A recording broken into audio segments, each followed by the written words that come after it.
পরে আসতে কইলাম ওই এখন আইলো না, দেখ কত দেরি হয়ে গেল। আর একটা ফোন দিয়েই দেখতো।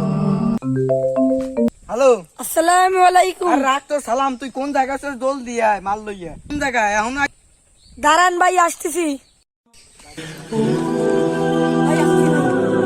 মাল দে, মাল দে। ভাই, মাল তো ভাই আসিস না। কইলি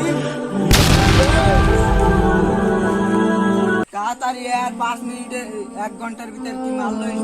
আর ডাইরেক্ট আমার রাস্তা নাই আগে দাদা যা। ভাই, আসতেছি। আসসালামু আলাইকুম, কেমন আছেন?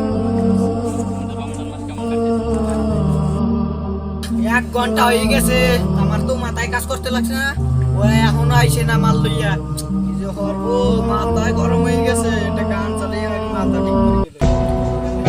আমি পাপি অধম দয়া তোমার ভাই, এই রমজান মাসে এত বড় ফজিলত মাস, তুমি এই মাসে রোজা না দিয়ে গান শুনতেছো? চলো ভাই, আজান দিছে, নামাজ আছে। দূর ভাই, তুমি যাও দি যাও ভাই, একটু ইয়ে না দি। আজান দিছে, নামাজ আছে। ভাই, তোমার কাম থাকলে তুমি যাও, আমার মাথায় এমনি গরম আছে। তুমি কোনো কথা কইও না, যাও। শোনেন ভাই, শোনেন, এই রমজান মাসে কোনো ব্যক্তি যদি 1 ওয়াক্ত নামাজ আদায় করে, 1 রাকাত নামাজ আদায় করে, ভাই 70 গুণ সব পাওয়া যায় ভাই। এই সবটা তুমি মিস করো না ভাই। চলো আজান দিছে, নামাজ আছে। ভাই, তোমার তেল লাগবে, তুমি যাও দি ভাই, আমার সাথে একটু যাও যাও। আলায় আসছে আমার জ্ঞান দিতে।